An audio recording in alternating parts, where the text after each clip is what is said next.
licenciado en periodismo Ricardo Marconi y además escritor, en este caso, de un libro muy, pero muy interesante que se llama El rompecabezas de la muerte en Rosario. ¿Cómo estás? Bien, muy bien.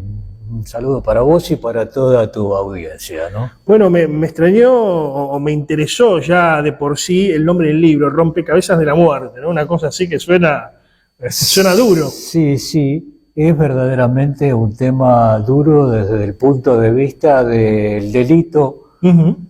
En Rosario específicamente, esto se trasladó luego a la provincia de Santa Fe y por si esto fuera poco, como dicen los vendedores de chucherías en los colectivos, agregamos todo lo que tenía que ver desde el punto de vista de la información periodística en la anexión de la mafia rosarina con la mafia siciliana, la mafia norteamericana, la mafia cubana y, por último, la mafia judía en Estados Unidos, que fue la que se encargó de manejar todos los dineros de la mafia norteamericana. Qué interesante, ¿no? Pero bueno, empecemos por el principio. ¿Por qué esta inquietud de analizar este tema de la muerte en Rosario, de lo delictivo? ¿Es un libro policial? ¿Es un libro de investigación periodística? ¿Cómo lo considerás? Viene bien esta pregunta. Es un libro de investigación periodística. No es una investigación común, es una investigación profunda. La persona que acceda al libro se va a encontrar con muchos datos. ¿Se lo puede considerar género policial o no? No, en absoluto, en absoluto. Es una investigación pura de los hechos que sucedieron verdaderamente en Rosario e incluso van a permitir al que acceda al libro a salirse de algunas mentiras que se han recogido con el correr de los años en la ciudad de Rosario respecto del accionar delictivo y mafioso específicamente, y se va a encontrar también con la llegada de un nuevo sistema de control social a través de los organismos de seguridad del país.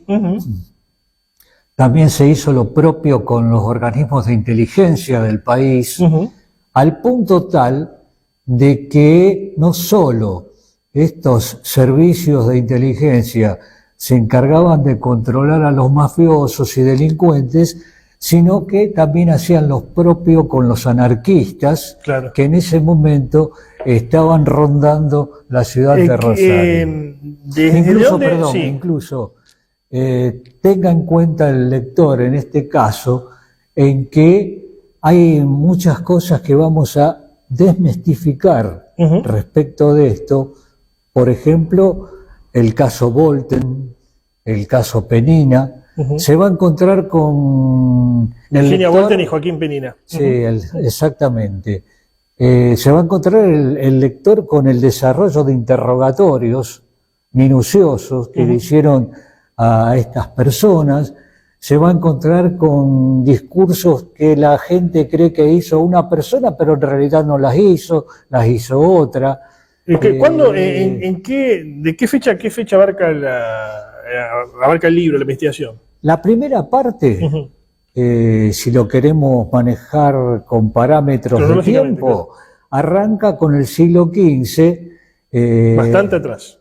Exactamente, con la llegada de los primeros conquistadores a esta zona, hay un cuadro que es clásico, que aparece en todas las escuelas y organismos del Estado, donde se ve al conquistador con la espada en alza delante de mocovíes, delante de un grupo de españoles delincuentes y algunos soldados que había traído el conquistador, al lado de una madera larga, alta, ancha, que había hecho colocar este conquistador en tierra para crucificar allí a toda persona que se abusara de los aborígenes que se encontraban en el lugar. ¿Hasta dónde llega el libro? ¿Hasta dónde llega? La primera parte llega hasta 1930, cuando cae la Sitmindal Era una organización dedicada a atraer mujeres con mentiras, con De engaños. origen judío, de origen judío, de origen judío. De origen judío. Que La ese es traía- otro tema, que ¿por qué será? Pero siempre se habla de la mafia italiana y no se habla de la participación de la mafia judía, ¿no? En relación con la mafia italiana. Precisamente este libro, como te decía antes, hace hincapié en ese tema.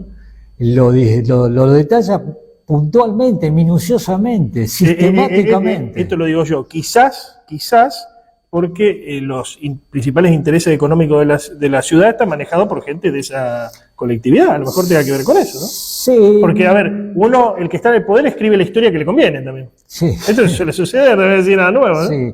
Bueno, pero en este caso puntual, la historia no está escrita por los que ganan. Ajá. Está escrita por quienes se pusieron, como quien habla y Juan José Mosiero, que me acompaña en este trabajo, que es muy específico, no solo en determinar quién tiene responsabilidad de las cosas, sino las ganancias que obtuvieron con todo este mecanismo. Porque, ¿qué sucede, Antonio? La gente que escucha y lee mucho sobre la mafia aquí en Rosario se va a encontrar con libros que podrían considerarse históricos en nuestro medio. Sí, prostitución y respecto de- rufianismo, etcétera, ¿no? Bueno, aquí vamos mucho más allá de eso. Vamos a hablar, por supuesto, de esos temas que tratan esos libros, pero lo hacemos muy minuciosamente y con el manejo económico que hicieron cada uno de esos sectores, a tal punto que se va a encontrar el lector con todos los prostíbulos de Rosario, Ajá. detallados, Sí, sí, sí. los dueños de los prostíbulos, quienes gerenciaban esos prostíbulos, Apa. quiénes eran las prostitutas que trabajaban en esos prostíbulos, quién era el médico que autorizaba clandestinamente todo esto para obtener su peculio, Claro. no importándole si las prostitutas se morían de enfermedades en el camino. Qué Y ni interesante. hablemos de los clientes. Ahora en la segunda parte vamos a hablar más de lo que tiene que ver con la mafia rosarina, pero en síntesis,